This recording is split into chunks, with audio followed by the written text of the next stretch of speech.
జితేంద్రియం బుద్ధిమతాం వరిష్టం వాతాత్మజం శ్రీరామదూతం శిరసా నమామి. ప్రియ భగవద్బంధువులారా, పూజా విధానంలో గొప్పవి ఏ పూజా విధానం అనగానే కలశ పూజ ముఖ్యం. ఏ కలశ పూజ చేయాలి? ఉన్నవాళ్ళు బంగారు కలశం, లేనివాళ్ళు వెండి కలశం, ఇంకా రాగి కలశం, ఇంకా నాలాంటి వాళ్ళకేమీ అవసరం లేదు. మట్టిది, మట్టిలో నుంచి పుడతాం, పంచభూతాల నుంచి మనం వస్తాం, మళ్ళీ మట్టిలో కలిసిపోతాం. ముంత అంటాం, దాన్ని కడవ అంటాం, ఆ ఘటము అంటాం. ఘటం అంటే శరీరం. ఆ చివరికి పోయేటప్పుడు కూడా ఘటాన్ని పగలగొడతారు. కనుక ముంతలో అయినా చాలు ఆ మట్టి కలశం ఏర్పాటు చేసి దానికి సూత్రధారణ చేసి పసుపుతో కుంకుమతో అలంకారం చేసి సౌభాగ్యంగా అందులో దుర్గా పరమేశ్వరిని ఆరాధించి ఉంటుందా. విగ్రహ రూపంలో చేయించుకునే వాళ్ళు ఉంటే బంగారు ప్రతిమను అందులో ఉంచి, లేదా నవరత్నాలుంచి, లేదా ఒక వక్క కానీ పసుపు కొమ్ము కానీ ఖర్జూర ఫలాలు కానీ అందులో ఉంచి సౌభాగ్యంగా 9 రోజులు ఆరాధించి చల్లి, గృహంలో ఎప్పుడైతే చల్లి స్నానం చేస్తామో, అవబృధం చేస్తామో మనకు ఆరోగ్యములు ఐశ్వర్యములు వస్తుంది. కలశ పూజ, ఆ కలశ పూజతో సహా ముందు గణపతి హరిద్ర గణపతిని ఆరాధించి నవగ్రహాలను అష్టదిక్పాలకులతో కూడుకొని ఎవరెవరికి ఏదేది ఇష్టమో ఆ దేవతలను ఆహ్వానం చేస్తే అన్నిటికీ మూలపుటమ్మ అమ్మ, ఆ అమ్మను ఆరాధించాలి. ఇక్కడ ముఖ్యమైనది వస్తువులు కాదు, మనస్సు ప్రధానం. అందరూ వెండి బంగారంతో అనేక ద్రవ్యాలతో ఆరాధిస్తున్నారే, నాకు లేదే అనేది ప్రధానం కాదు. అందుకే సత్యనారాయణ వ్రతంలో 5వ కథలో గోపాల బాలురు వాళ్ళు నైవేద్యం పెడతారు. అక్కడ అడవిలో వాళ్ళకి ఆ నైవేద్యం మన ఇళ్లలో చేసే నైవేద్యం వచ్చిందా? రాలే. వాళ్ళు తెచ్చుకున్న సద్య ఆ మూటనే విప్పి నైవేద్యం పెట్టారు. ఆ సద్ది నైవేద్య ప్రసాదాన్ని తీసుకెళ్ళి రాజుకిస్తే రాజు తినలే. వీళ్ళిచ్చింది నేను తింటానా అన్నాడు. వెంటనే ఆపద వచ్చింది. మళ్ళీ ఆ గోపాల బాలులను పిలిపించి వ్రతం చేసి ఆ ప్రసాదాన్ని కళ్ళకు అద్దుకొని తను స్వీకరిస్తే మళ్ళీ రాజ్య లాభం వచ్చింది, పుత్ర లాభం వచ్చింది. కనుక ఇక్కడ ద్రవ్య ప్రధానం కాదు, మనస్సు ప్రధానం, ఆరోగ్య ప్రధానం, ప్రేమ ప్రధానం. ఆ ప్రేమను పంచదాం, ద్రవ్యాలతో సంబంధం లేదు. నిత్య కళ్యాణం, పచ్చతోరణం. ఈ 9 రోజులు చక్కటి తోరణాలతో, రంగవల్లులతో, కల్లాపితో ఆనందంగా 10 మందిని పిలుద్దాం. ఉన్న దాంట్లో వాద్య సంగీతాలు. కానీ ఇక్కడ నన్ను మళ్ళీ తప్పు పట్టకండి, ప్రభుత్వం వారు కూడా ఆలోచిస్తున్నారు. ఈ ఢామ్ ఢామ్ అని గుండెలు పగిలేటట్టు ఆ ధ్వనులు ఉండకూడదు. సంగీత జరులతో ఆనందాన్ని కల్పిస్తూ 10 మందికి ఆనందాన్ని పంచదాం, 10 మందిని పొందుదాం. కానీ ఎక్కడెక్కడో ఏ పనికిరాని డ్యాన్సులు, పనికిరానివేని కాదు, గొప్పవే, కానీ అవి వేరు ఇవి వేరు. దైవం అంటే ఆరాధన యోగ్యం కావాలి. కనుక ఆడంబరాలకు వెళ్లకుండా ఉన్నదానిలో గొప్పగా ప్రేమను పంచుతూ నవరాత్రి ఉత్సవాలు జరుపుకుంటూ దశహర, ఈ దశములై 10 అయినటువంటి కర్మ జ్ఞానేంద్రియాలతో ఉండే ఈ చప్పుళ్లను దూరం చేసి ప్రేమను పంచుతూ నాదస్వర విద్వాంసుల యొక్క మంగళ గీతికలతో ఆనందాన్ని పంచుకుందాం. మనస్సునే మన బృందావన సీమ చేసి, మమతలు పండే తల్లిదండ్రుల బృందావన సీమ చేసి తల్లిదండ్రులను ముఖ్యంగా ఆరాధిద్దాం, పెద్దలను గౌరవిద్దాం, సమస్తాన్ని పూజిద్దాం. ఈ దుర్గా నవరాత్రులలో అమ్మవారికి ముఖ్యమైనది వస్త్రధారణ. వస్త్రధారణ, వస్త్ర అంటే వస్త్రము, బట్ట, చేనేత కార్మికుల యొక్క వైభవం. వారినే పద్మశాలి అంటాం. పద్మము శాలగా గలవారు పద్మశాలి. వారే సూత్రధారులు. దారం చేత నేసి ఆ లోకానికి అందిస్తారు. లోకానికి అందించటం అంటే మనకు చరిత్ర లోపల గొప్పది. ద్రౌపదికి కృష్ణుడు అందించాడు వస్త్రాలను, అపూర్వమైనటువంటివి. అలా మా పద్మశాలి భవన మా తెలంగాణలో నల్లగొండ జిల్లా పోచంపల్లి, అక్కడ కరీంనగర్ జిల్లాలో సిరిసిల్ల, సిరులకు ఖిల్ల, వారే ఆ చేనేత కార్మికులే ఇప్పుడు ఆయా దేవాలయాలకు వచ్చి దీక్షలతో ఉండి స్వయంగా వారు నేచి మన కాటన్ అంటాం, అంటే ఉన్ని, ఆ ఉన్ని వస్త్రాలను చక్కగా వేడి కలిగించి లోకానికి ఆనందించేసేటువంటిది వస్త్రధారణ. 9 రకాలు, 7 రంగులు, 7 అలవైభవాలు, కానీ 9 రకాలు చీనాంబరాలతో వస్త్రధారణ చేస్తారు. ఇక్కడ నన్ను తప్పు పట్టకూడదు. పద్మశాలి అంటే ఏంటి? దేశము యొక్క ఇజ్జతును రక్షించిన వారు. కాబట్టే శ్రీశైలంలో మల్లికార్జునుని యొక్క బ్రహ్మోత్సవంలో ఆ మధ్యరాత్రి శివరాత్రి నాడు పద్మశాలి మన బంధువు దిగంబరుడిగా అంటే పరమేశ్వరుడిగా మొత్తం దేవాలయానికి తలపాగా కడతాడు. ఇది చరిత్ర, నేనేదో చెప్పేది కాదు. కాబట్టి వస్త్రము లేకుంటే వైభవము ఉండదు. అలాంటి రంగురంగుల జీవితంలో రంగురంగుల వస్త్రాలతో ఒక్కొక్క రంగు ఒక్కొక్క వైభవాన్ని అందిస్తుంది. ముఖ్యంగా సరస్వతీదేవి అలంకారంలో తెలుపు రంగు, ఆవిడ తెల్లది, జ్ఞానానందమయం దేవం. అంతేకాదు మన బాసర సరస్వతి తెలుపు, విజ్ఞానము తెలుపు. అలాంటిది ఆ మహాలక్ష్మి అలంకారంలో ఆకుపచ్చ, రాజరాజేశ్వరి అలంకారంలో ఎరుపు రంగు. అలాంటి వస్త్రాలతో అలంకారం చేయించవచ్చు. భక్తులు మీరు దసరా నాడు ధరింపచేసే వస్త్రాలను ముందు అమ్మకు ధరింపచేసి అమ్మ ప్రసాదంగా స్వీకరించి మీ ఇళ్లలో మీరు ధరించుదురుగాక. 1 వస్త్రం, 2 నైవేద్యం. ముందు చెప్పాం గుడాన్న ప్రీతమానస, 1, 2 దద్యన్నాసక్త హృదయ. ఆవిడకు పానకం గొప్పది, సారెబోయుట. పానకమే కాదు, పెరుగన్నం, ఒకరోజు వడలు, ఒకరోజు బెల్లముతో కూడుకున్నటువంటి చక్కెర పొంగలి అంటాం. గుడాన్నము బెల్ల పొంగలితో కూడుకున్నది. ఒకరోజు పులిహర, ఒకరోజు ఒక నైవేద్యం. ఆఖరు శరన్నవరాత్రుల చివరికి లడ్డూ భోజనం. అంటే పెళ్ళి, ప్రతి ఇంట్లో కళ్యాణం కావాలి, లడ్డూ భోజనం కావాలి, ఆనందంగా ఉండాలి. ఇవన్నీ 9 రకాలే కాదు, 56 భోజనం అంటారు. 56 భోజనాలు అవి కృష్ణుడికే చెందుతాయి. ఆ కృష్ణుడి వైభవమే అమ్మవారి వైభవం. ఇన్ని నైవేద్యాలతో అమ్మను శాంతింపచేస్తే అది లోక రక్షణ, లోక శాంతి. అంతేకాదు ఆరాధనలలో ముఖ్యంగా మహామంత్రం. ఆ మహామంత్రం ఓం శ్రీం హ్రీం క్లీం కమలే కమలాలయే ప్రసీద ప్రసీద సకల సౌభాగ్యం దేహి దేహి.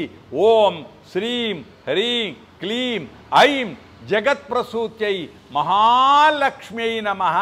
సంపద ఒక్కటి ఉంటే అన్నీ ఉన్నట్లే. ఆరోగ్య సంపద కావాలి, విద్యా సంపద కావాలి, అది లక్ష్మీ మహామంత్రం. ఇవి కాత్యాయనాయ విద్మహే కన్యకుమారి ధీమయి తన్నో దుర్గి ప్రచోదయాత్. అమ్మవారిని ఆరాధిస్తే అన్ని ఆరాధనలు. అందుకే మన భక్త పోతనంటాడు, ముగ్గురమ్మల మూలపుట్టమ్మ శారద నిరదెందు ఘనసార పటీర మరాళ మల్లిక హార తుషారఫేన రజతాచల కాశ పణీష కుంద మందార సుధాపయోధి సిత తామర సామర వాహిని. ఓ తల్లి నిన్ను మది కానగనెన్నడు కల్గు భారతి. ఆ సరస్వతి అమ్మా నా హృదయంలో ప్రత్యక్షంగా నిన్ను నా హృదయంలో దర్శించేటట్టు చెయ్యి. హృదయంలో భగవంతుడు అమ్మవారు ఉంటే శివం. ఆమెనే లేకుండా నేను ఉండనురా, నీ శరీరమంతా పాపముల పంకిలమైందని దూరమైతే శవం. శవంతో మనకు సంబంధం లేదు, శివంతో సంబంధం. అందుకే సత్యం శివం సుందరం ఈ 3 మాటలు చాలా గొప్పవి. అందుచేత నైవేద్యాలు చేయిద్దాం, గొప్ప గొప్ప నైవేద్యాలతో అమ్మను ఆరాధిద్దాం, ఆ ప్రసాదాన్ని స్వీకరిద్దాం, ఆ ప్రసాదాన్ని 10 మందికి పంచదాం. అన్నదానం ఎక్కడైతే చేస్తుందో అక్కడ గొప్పది.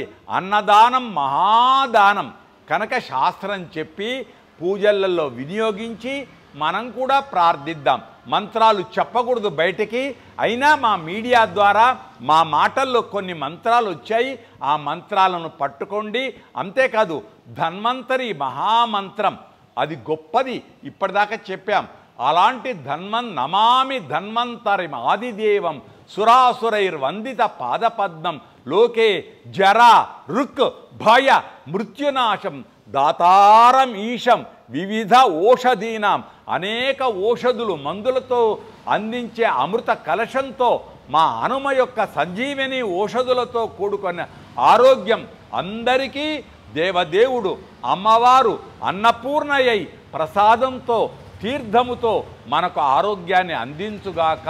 శుభం. 3వ తారీఖు నుండి ప్రారంభిస్తే మన సంకట విమోచన ఆంజనేయ స్వామి దేవాలయంలో 4వ తేదీ గాయత్రీదేవి అలంకారం, 5వ తేదీ అన్నపూర్ణ దేవిగా.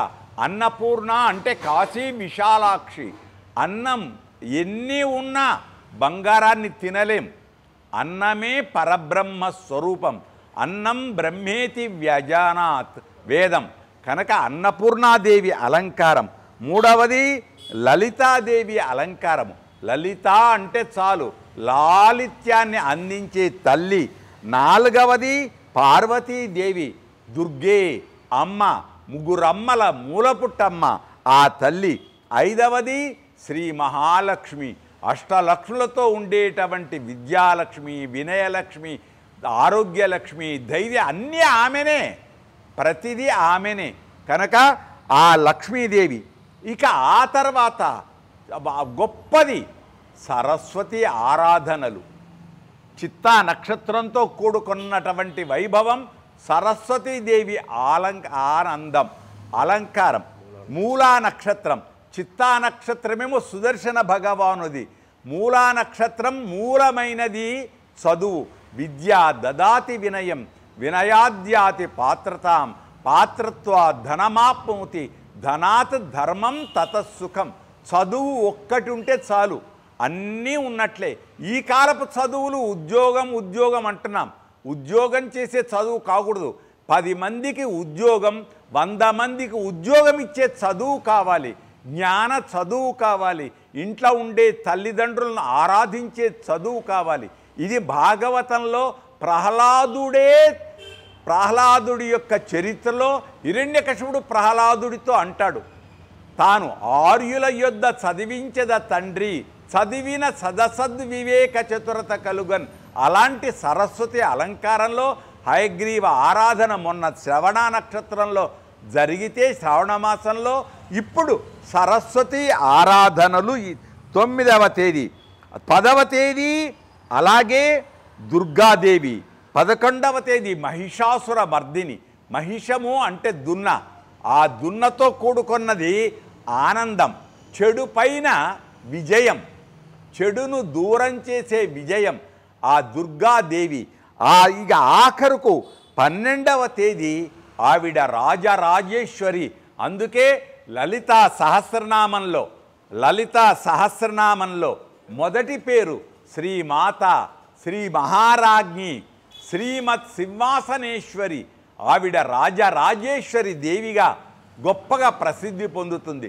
కనుక ఇన్ని అలంకారాలు ఇవే అంతటా జరగాలని లేదు.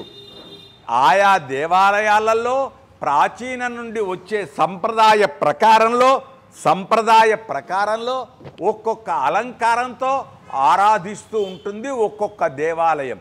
ఎక్కడ ఏదైనా మన గాయత్రి నగర్లో సంకటమోచన ఆంజనేయ స్వామి దివ్య సన్నిధిలో అమ్మ, ఆ అమ్మనే సమస్త లోక జననీం ఆమెకు పేరు.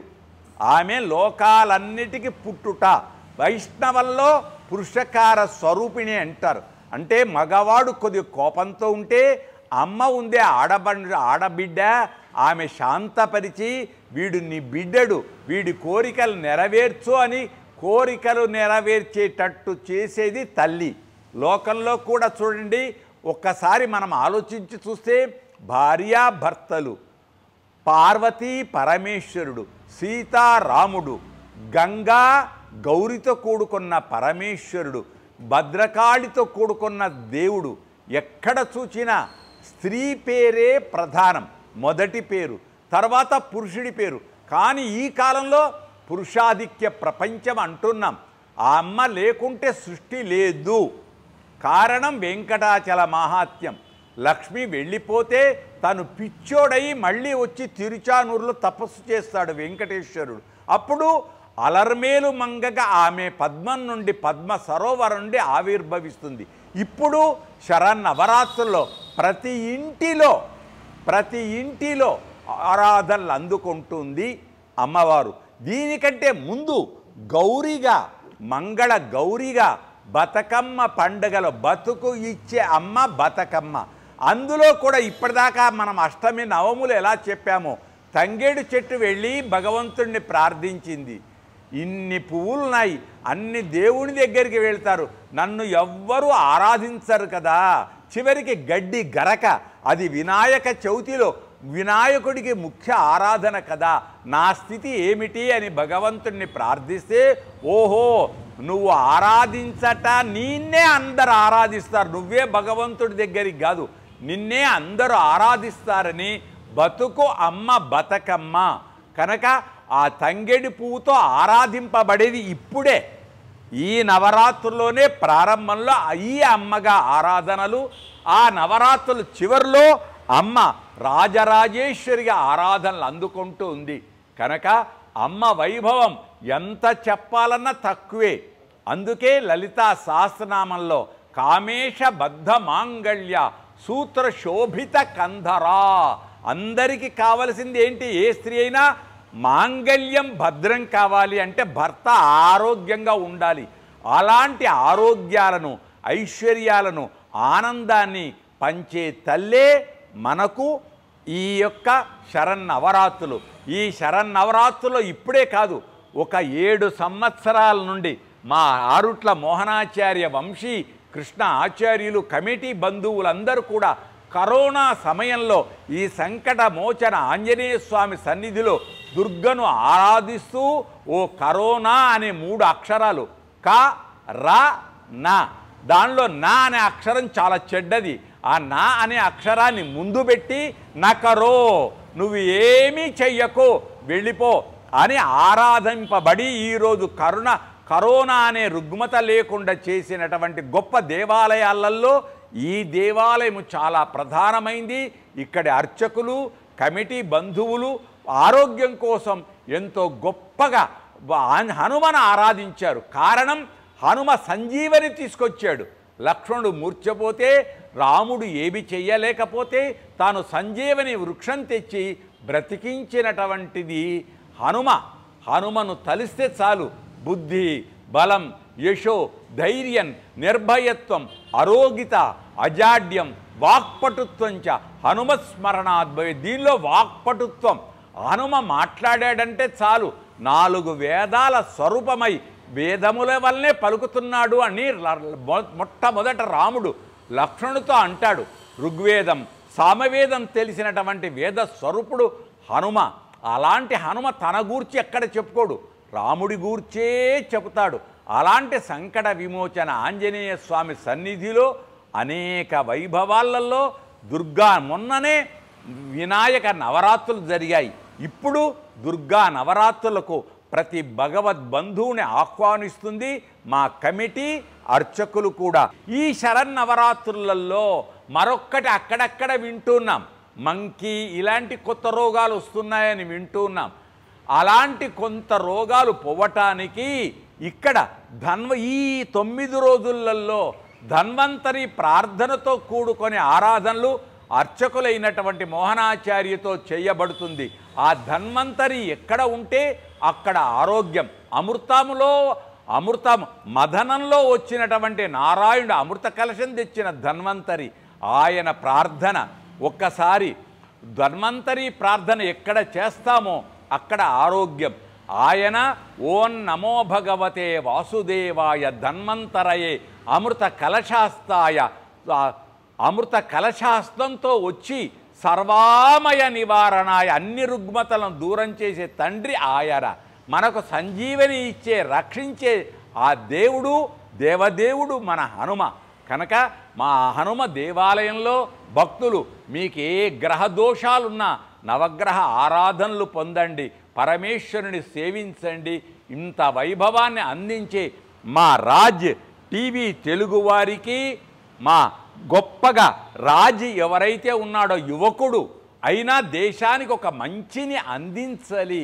అంతేకాదు మన సంస్కృతి ఏంటి, మన సంప్రదాయం ఏంటి, శాఖ ఎందుకు పెట్టాలి, నైవేద్యాలు ఎందుకు చెయ్యాలి అనేది.